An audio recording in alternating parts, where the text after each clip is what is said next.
You know, a lot of little kids always ask that question, why? As I grew older, I feel like I never stopped asking those questions. So I wanted to go into medicine at a pretty early age, actually. Continued education is a big part of being a physician, where you're always learning, why does this work and why does that work? If a kid asked me those questions, I might be able to answer them. I was exposed to healthcare when I was pretty young, because I was diagnosed with an autoimmune disease that kind of had me in like a lot of hospital settings. It's a scary place, like it's when you're in pain that you're there. But I had a really amazing pediatric rheumatologist who would always make me feel very seen, very cared for, and I kind of wanted to make other people feel the same way. I was really interested in serving and working with immigrant populations and refugee populations.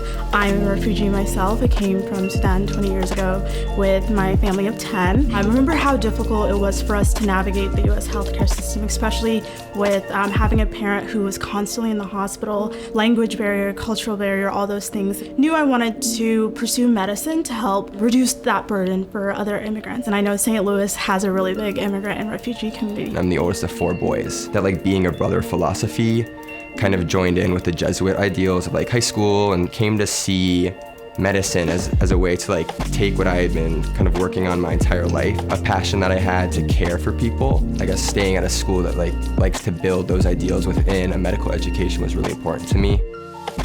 It's so wonderful to see the new class, to see people who've had such diverse experiences all coming into one place to be together, to experience this together here at the School of Medicine, and we're just so happy to welcome you. You know, the white coat carries a lot of meaning to the general community. When you put on your white coat for the first time, you feel different. That's something that you have to really tap into when caring for people, and understand that even though you may not be a full-fledged physician just yet, you have already built trust by just putting that white coat on. Whenever I put on my white coat, I feel that responsibility. And so it always reflects upon that Jesuit principle of being men and women for others. And the white coat ceremony is so very special. To me, it's almost on the same level or even akin to a graduation. Now they're here, starting their dream career. It's exciting to see them with their parents there, helping them, being right there by their side. It's a meaningful ceremony to signal what they're about to embark on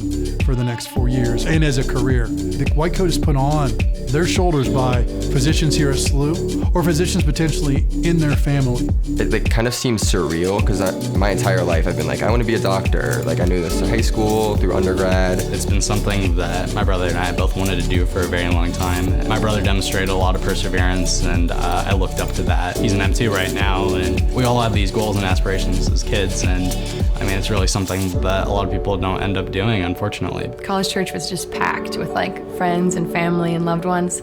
I was lucky enough to have my own father, who was a physician, put my white coat on. Dr. Jacobs was actually able to coat me, and that was really special, you know, the dean of the medical campus. Now I've kind of joined this tier of professionalism that I've been looking forward to my entire life. And I just have to make it through medical school, obviously, but... First in my family to pursue medical school, so I knew that I wanted to be a doctor, I just didn't know how I was gonna get there. Sweta was my freshman year RA. She was the first person I met when I walked onto campus. She graduated, came to SLU School of Medicine, and has served as one of my closest friends and a mentor ever since. She's now a physician, and to have her coat me was just an amazing woman. To reflect on everything that I've done to come this far, and to be in a room and a space with other students who have also gone on similar journeys or other journeys. Once you put the coat on, it's kind of the beginning of that duty, that living for a higher purpose. You're joining this group of individuals that like dedicate their lives to the betterment of others. We are all in this together. It's gonna be hard. I've heard a lot about how hard it's gonna be, and it's like so nice to have that ceremony and just be reminded of like how many people love and care about you. The long journey that we're about to embark on. Yeah, we're here to do this.